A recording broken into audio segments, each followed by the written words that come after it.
South Sudan is one of the youngest countries in the world, but the road to its independence was long, difficult, and full of sacrifice.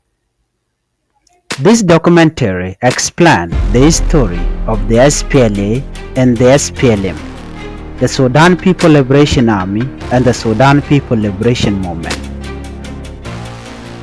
We look at where the movement came from, why it started, and how it grew into the force that led South Sudan to nationhood. The history of the SPLM cannot be understood without looking at the past. Sudan gained independence from Britain and Egypt in 1956. From the beginning, the government in Khartoum was controlled mostly by Northern elites. People in the south feel politically and economically marginalized. Different cultures, language, and religions increase tension.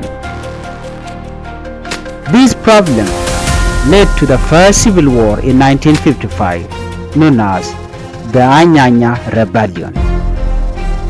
After many years of fighting, a peace agreement was signed in 1972, the Addis Ababa Agreement. The deal gave the South Sudan level of autonomy, but by the early 1980s, the agreement began to collapse as Khartoum tried to reduce sovereign power. This tension set the stage for a new rebellion. In May 1983, a group of Southern soldiers stationed in Bor refused order from Khartoum. This event, known as the Bor Mutiny, marked the beginning of a new army movement. Key figures include Kirbino Kwanyenbol, William Nyonbany, and later Dr. John Garang Mabio, who became the political and military leader. Soon after, the Sudan People Liberation Army (SPLA) and its political wing, the Sudan People Liberation Movement (SPLM), were officially formed. At the beginning, the SPLM goal was not separation. Instead, its early vision was to fight for a united, democratic, secular Sudan, a country where all citizens had equal rights. This idea was called the New Sudan Vision. The 1980s were extremely difficult for the SPLA. Most of the fighting was based in rural and remote areas. The movement received support from Ethiopia under President Mengistu Haile Mariam. Training camp, political education, and military structure were built. The SPLA grew quickly. It began to control large part of southern Sudan and establish local administration in liberated areas. However, life in the bush was very hard. Soldiers faced hunger, long marches, and a lack of medicine. Despite these challenges, the movement continued to expand and gain followers. In August 1991, the SPLA experienced a major internal division. Riek Machar, Lama Kol, and Gordon Kong announced an attempt to remove Garang from leadership. This event created two main factions: SPLA mainstream under John Garang, SPLA Nasser faction under Dr. Riek Machar and Lama Kol. The split weakened the movement politically and militarily. Communities were divided and fighting occurred between the factions. The event of 1991 left long-term effect that influenced Southern politics for decades. Despite the division, both sides continued to fight against the Sudanese government in different ways. After the 1991 split, the political direction of the conflict started to change. The idea of self-determination for South grew stronger. Many people in the South believed they should choose their own future, either unity or independence. Different peace talks were attempted in the 1990s, but most of them failed. Still, these negotiations helped introduce the principle of self-determination into international discussions. By the late 1990s, some factions signed separate agreements with Khartoum, while others continue fighting. In the early 2000s, regional and international pressure increased.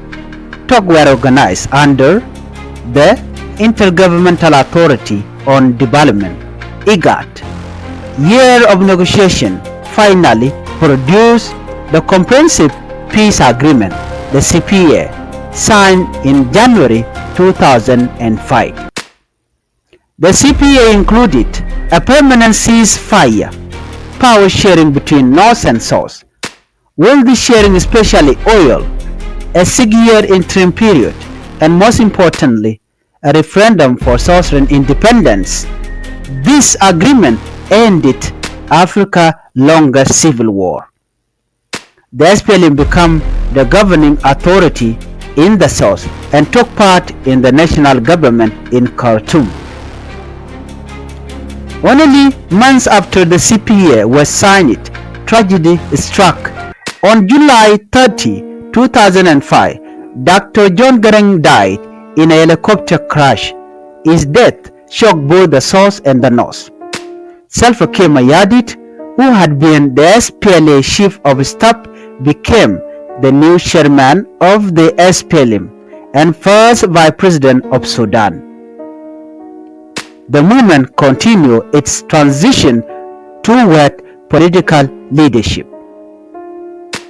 As planned in the CPA, a referendum was held in January 2011. Millions of South Sudan citizens voted peacefully. The result was overwhelming. 98% chose independence. On July 9, 2011, the Republic of South Sudan was officially born. The SPLA became the National Army and the SPLM became the ruling political party. It was one of the most historical moments in modern African history. After independence, South Sudan faced many new challenges. Some were political, some were economic, and others were social. The SPLM struggled with internal division. Different leaders had different vision for the new country. Tension within the ruling party increased. The SPLA, now the National Army, are to transform from a guerrilla force into a professional army, a difficult process.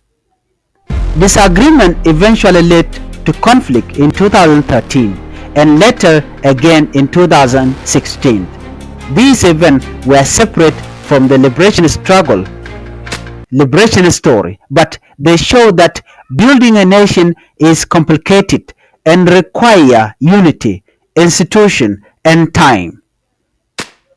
The legacy of SPLM is complex and significant. It led the struggle that resulted in the independence of South Sudan, a major achievement in Africa's story. The movement also shaped the political structure of the new country.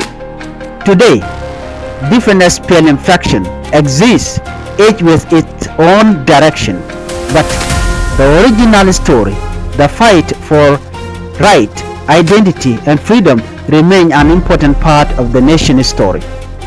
Understanding this story helps people see how far the country has come and how far it still needs to go. The story of SPLM is not just the story of leaders or soldiers. It is also the story of ordinary people who endure displacement, anger, and war. It is the story of families communities, and generations who hope for a better future. As South Sudan continues to build its nation, the lesson for the past remains important. This story is not only about what happened, it is about what we learn and how we move forward.